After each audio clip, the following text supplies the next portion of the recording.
Call us on your cell phone. Culinary Hotline bling. That can only mean. Welcome back to it. It is your feel-good breakfast show, Espresso. It's time for the Culinary Hotline bling. Sing, sing, sing. Oh yes, in Africa, you don't learn to cook at a cookery school. It all begins at home. And if you want to learn new dishes, you have to visit other people's homes, which is what I've done by traveling the continent and collecting recipes wherever I go. I didn't say that. Those aren't my words. That's not my handwriting. Those are the words of Portia Mbau, the author of the Africa Cookbook. And today we're blessed and honored to have Portia and her lovely daughter, Lumai, here with us on your Feel Good Breakfast Show. They're going to be taking us on a culinary journey through Africa. Welcome to the show, ladies. Oh, thank you. Thank you for having us. Yes. Like I said, I mean, I come to your restaurant because I know exactly what I'm getting there. It's an experience of African culinary delights from every single part of Africa. But you've brought all of that goodness to our studio this morning. Thank you for that. You're welcome. And congratulations on your new book. Thank you. Okay, so Portia, let's start with you. You are the chef and founder of the Africa Café, which is obviously an iconic Cape Town restaurant. Is this book a collection of recipes that over time at your restaurant you've made? Or what inspired this book? Well, you know, it's traveling through Africa, because I like traveling. Yeah. Traveling through Africa, I realized that there are so many rich experiences, and women. For me, it's the women who do that and the family traditions of what they do and what they cook. So I just actually got their recipes, shared with them, broke bread with them, so to speak, brought them back, tried and tested, and then kind of added my own stamp. So I'm inspired by them, but I don't copycat. I don't copy what they do. I just get my own inspiration and then I started it. And so all these recipes I've cooked for absolutely ages. You infuse so much of yourself in them. And it's true what you say, is that if you really want to learn to cook the African way, sometimes you've got to sort of forge your own path, but other times you visit other people's homes, like what you've done, going across all of these beautiful African countries and really immersing yourself in the different culinary styles and approaches. Okay, so this cookbook is full on Pan-African recipes, which I absolutely love. You've got an added personal twist. What's also fascinating is, of course, that you've got the travel stories that accompany some of the recipes. It's intriguing. Tell us more about that. Well, you know, I've traveled all over Africa. Not the whole continent. It's a huge continent. It's huge, You know, the whole of Europe, America, and all of those can fit into Africa. So it's a huge continent. The food is very diverse. It is. Everywhere. It is. You can't just say this is African food. There's so much variety. Exactly. So we all the way from Egypt to Timbuktu in Mali, and so I've collected all those recipes. And you know, when we were in Senegal, we were shopping for some lovely curios, masks and stuff, and we didn't notice it was lunchtime. So this woman just closed the doors, and then here came a huge big enamel bowl with rice and fish. And we were each given, my kids, myself, my husband, were each given spoons. And the worker, the cleaner, and everybody sat down and they said, eat out of this one bowl. Like, no, this is your lunch. And they said, no, we all eat together. And for me, this has never, ever happened anywhere else. It's an experience you absolutely can't buy. But Lumai, I mean, you grew up at the Africa Café. Anyone who's been to this iconic restaurant knows they've probably seen you grow up from being a child and to the woman that you are today. And your mom cooked, obviously, all the time for the guests serving in the restaurant, but your love for food has since expanded. Tell me about that. Yeah, my love for food, when I left school, I didn't know what I wanted to do, but here I have an amazing mentor, and I've grown up with food, so I thought, this is what I should do. But I also love the storytelling of food, and I'm an artist at heart. And so photography really came to me, food photography, when I realized that the beauty, people eat with your eyes. You know, you want to see a story, the detail, the textures, the colors, the light. So that's why I became passionate about food photography, bringing a visualization to the African eating experience. And it's true what you say about people eat with their eyes, especially these days where we live in a digital age where most of the times to find out about a restaurant, you will have maybe seen it on someone's social media page, but the picture taken and how it expresses the food, or if you go on a restaurant's page and you see a picture of the meal, makes you want to make a reservation. Okay, so Portia, you have no formal culinary training, which is even fabulous because it's unfiltered, untrained. You literally are doing it as you go along. But you've become such a huge success, and it's incredible. This book is not just a recipe book, but it's also really a personalized account of all of your different experiences of yourself as an accomplished female entrepreneur. What wise words do you have for all the ladies out there who maybe like you are wanting to get into that space? Yep, that's actually, that point I'm really passionate about. And I found that no matter what you do, and not just for the ladies, but for guys, the young people of today, no matter what they do, you need to know that there's a difference you can make. So it doesn't matter what you, because only you can make that the best way you can. So we each need to know that whether I'm in carpentry or whether I'm in culinary sciences, whether I'm in management, you need to know that I can do, nobody else can be in your shoes. So you must do the best you can do. So strive for it because nobody else can do what you can do. So for me, people must really just believe in themselves and have amazing self-worth. And it's about really plugging yourself and getting that personalized sort of infusion out of it. Before we get to the exciting part, and we'll cook a little bit later on, is I need to ask you guys, what's your favorite African dish? I know you've got lots, but just one. My spicy chicken drumsticks. Okay. Okay. Me, it's Cook Sisters, because I'm a sweet tooth. Cook Sisters. Okay, well, listen, we have some great news for you out there. News just in. We're giving away a copy of this amazing cookbook. If you want to stand a chance to win a copy of the Africa Cookbook, let us know what your favorite African dish is on Expresso's Facebook page, Expresso Morning Show SABC3. This competition will end today at midnight, so later on. All of those terms and conditions, you can get them on expressoshow.com. Mine is Malale Mautwana, but we want to know what your favorite is, and you stand a chance to win this really fabulous The Africa Cookbook, an experience of Africa.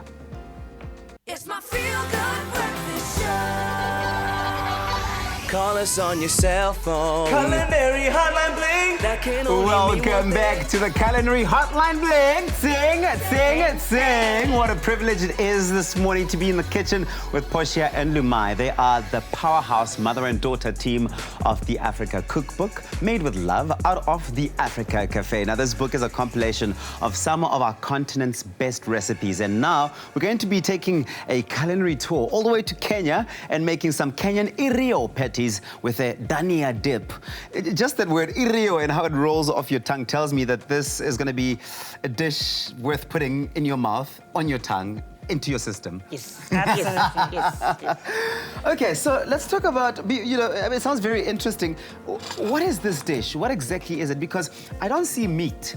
And the first misconception I already came with was that, is it really an African dish if there's no meat? And you guys are schooling me this morning. So tell me about the irio patties. Well, with the irio patties, and most all over Africa, people eat a lot of vegetables. So with the irio patties, you have your potatoes. You have your spinach, you have your corn, and then, of course, I kind of spice it out. Now, people used this particular dish as leftover. Whatever was leftovers, they kind of just put all together. They mixed it all together. Like a biryani kind of like a masala. Like a masala. Yeah. So this is what it is. I'm going to walk you through this. Okay.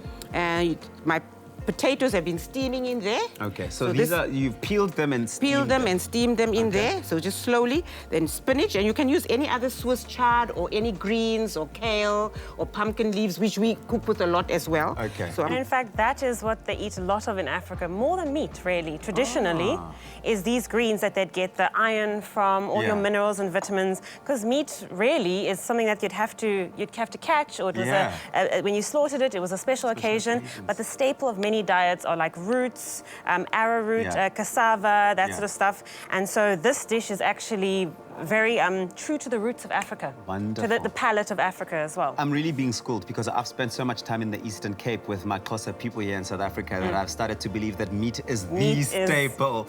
Okay, so you've got some powder, some flour in there. Okay, so I'm just going to continue. Then I put in some chopped onion.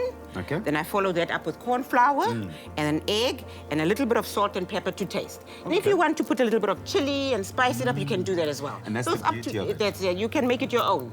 Okay. And instead of corn, you can also use peas. Oh, okay. So you can really just switch it up depending on what you have available at that time. Exactly. So well, the key word is dish. SMS dish to 33728 if you want to get your hands on this absolutely interesting dish that we're making here, the Kenyan irio patties that we're making. So we're making actual patties. They're going to be shaped like patties. Yep. They're going to be shaped like patties. And then you have it, fry them so that inside is soft and then the outside is a bit crispy. So that's exactly what happens after you've mashed it all. Mashed it all together. Exactly. Okay. And then after the mashing, you make them into patties, which is what this is. Yes. And then I'm just going to put some, I've got some patties that we're frying there in the pan. And so I'm just going to add this here to that. I've never seen healthier looking patties, I must And tell they're you, tasty Portia. too. Very, very Never. tasty. The color just screams health, vitality. I'm going to turn so, and you fry them until they're a bit golden brown. Oh, look at these, how beautiful. It's come out so They nice. look, oh, lovely, yeah, It's look at come that. out so That's nice. it. I'm guessing that the frying time really just depends on your temperature. How Yes. must you preheat the oil first, or what do you? It helps to preheat the oil, not very hot, Yeah. because you want them to slowly crisp. And Okay. if you want them more crispy, you can just leave them longer, or you can even make them flatter. They become more like a chippy crisp.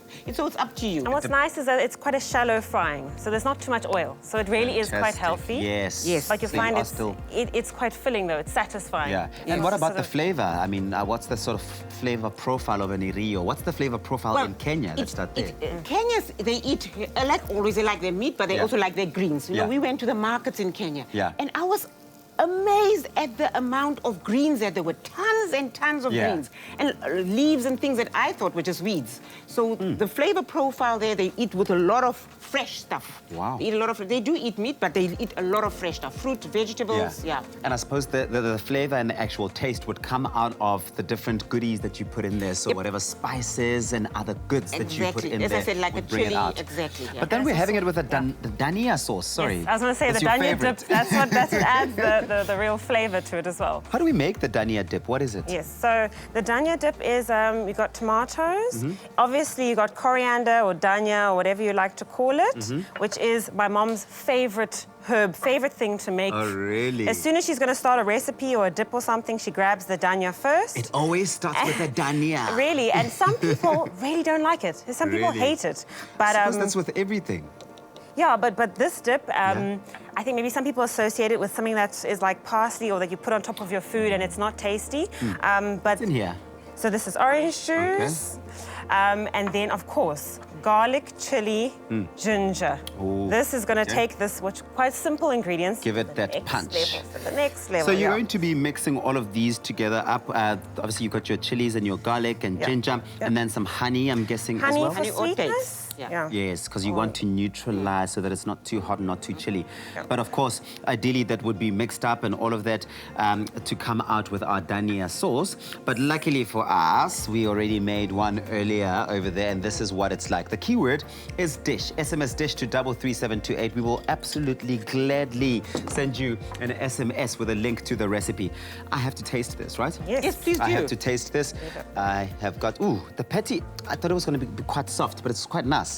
It's nice and thick.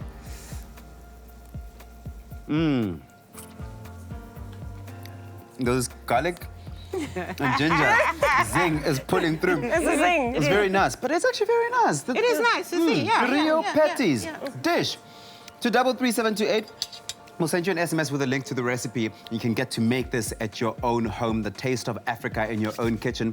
But once again, we're giving away that amazing book, the Africa Cookbook, made by, of course, Portia and Lumai over here. What you have to do is you have to go on our Facebook page, Espresso Morning Show SABC3. Let us know what your favorite African dish is. And who knows, you might be walking away with this. Lots and lots of inspiration across Africa. So get entering. It's my feel-good breakfast show. Call us on your cell phone. Culinary Hotline Bling. That can only mean one Welcome thing. back to it. It is your feel-good breakfast show. It's time once again for the Culinary Hotline Bling. Sing, sing, sing. We're taking our culinary tour through the African continent. All of these African countries. Our next stop is Congo. Woo, Lumai, Portia, I don't know much about Congolese cuisine, but I know that there must be a lot to offer. Take us through what they eat. What do they eat there? What are they known for? You go ahead. So in the Congo, they are traditionally their dish is a chicken and a peanut in a peanut sauce, kind of a stew. So, but they eat a lot of root vegetables. But this dish was inspired by the Congo. Congo was originally a jungle with rich soil. You can imagine the sort of fresh stuff that would grow there. So Well, this this looks salad fresh. is, it's inspired by the freshness of the Congolese jungle and all the interesting things and colorful fruits and berries berries you might find there. It's beautiful, and this is called the Congo salad. So what goes into the Congo salad? I'm just like so excited, I'm grabbing it. Let's get in there. So we've got greens, we're using baby spinach. Okay. This is very easy and quick to make. Because the thing is, people think a salad is a salad is a salad, but that's not true. I'm already seeing, just based on these ingredients, that it's not just a salad. No. It's not a basic salad. It's a combination of fruits and vegetables and whatever's available in your country or in your region. That you can have baby corn, tomatoes, strawberries. It's also just a feast. It has to be a feast of color, because that's what I imagine the Congo to be like. Yeah, the birds and the bees and the different animals and the different foliage that's there. So I brought that inspiration here. Papayas and mangoes and pineapple. You can have your roasted veggies. Yeah. So you just kind of just have fun with it. Portia, I have never seen anyone more enthusiastic about the ingredients of a salad. But of course, you can get your hands on this recipe by simply sending us an SMS. Salad is the keyword, salad, to 33728. Don't get that wrong, salad to 33728. So it's a mashup of all of these different ingredients. All of things, but what makes it is actually the dressing. That's it. I was going to come to the fact that, of course, we've got all of these ingredients which we will mix together, but the dressing is really where the magic is. Let's make the dressing then. What have we got here to make the dressing? Okay. So the dressing is it's avo-based, which is lovely. Who doesn't love avo? It's rich. Creamy, it's rich. Texture. Yes, it gives you that lovely flavor. And then we've got in it, so I'll go ahead.